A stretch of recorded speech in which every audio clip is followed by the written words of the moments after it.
The bands that I went to see, I see Uriah Heep again, two or three times, probably. I would have said. I see him at the King's Head as well. And again, they used to put on a really good show. Big box with his black Les Paul, which used to play like that, yeah, and sort of thrusting it forward. And Ken Hensley on the keyboard, very good, and David Byron. What a again, wonderful singer. I used to really enjoy them, and I'm sure it was at one of the Uriah Heep gigs that there was this young chap he was putting his head inside the bass bin at the side of the stage, and I thought, you know, then you've got a headache in the morning. But people used to really get into the music, and it used to be doing the chairs at the front, rows of chairs, and sometimes they were there, sometimes I think they weren't there. I think possibly depending on what the band was, but I used to prefer to stand just behind the rows of chairs and just have a good view of the stage. That's when the stage was in the middle. That's when the stage was in the middle, and I think, as I was saying before, that at one point, see Colosseum, and the stage wasn't at the end, but it was a bit further down towards the back of the hall, and again, good band, John Heisman, very good drummer.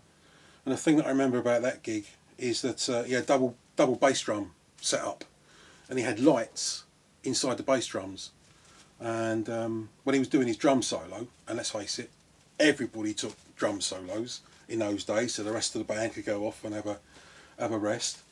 They were lighting up as he was playing, and okay, he actually didn't need those gimmicks because he was a first-class drummer, but it did look impressive.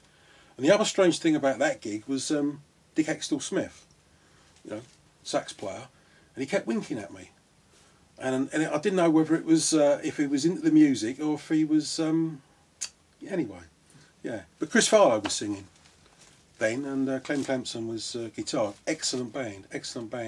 And then later on, when the stage moved down the end, I can remember seeing bands like, before then, Nazareth. Excellent band, and I actually got there early one night and see them do their sound check, and that was very impressive. Just sitting opposite Nazareth and then playing, seemingly just for me, but that was really good. Later on, whether that was 73 time, whatever, the stage moved right down the end, and see bands there like Man and Dick Leonard and Dr Feelgood.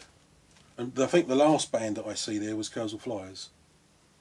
But the Feelgoods, again, heard of them, wanted to go and see what they were like, wasn't quite prepared for them. And when they come on stage, they were dressed like bank clerks, you know, with the suits and the ties, and you used to sort of more exotic sort of looking creatures at the Dagenham Roundhouse. But did they cut the mustard?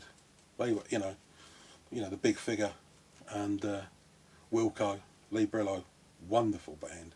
And that was very early on. That was around the time of the first album. Roxette was out as a single, and they went down a storm.